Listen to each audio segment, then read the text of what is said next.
अस्सलाम फ्रेंड्स, कैसे हैं आप? उम्मीद है सारे भाई ठीक होंगे।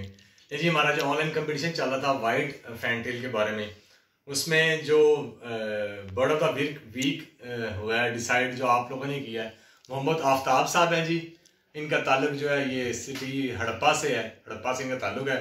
तो ये माशाल्लाह इनका बर्ड भी मैं शेयर करता हूँ यहाँ पे। तो ये हमारे आफ्ताब भाई हैं, अल्हम्दुलिल्लाह इनको बहुत बहुत जी मुबारकबाद बाबर पेट्स इन्फो की तरफ से।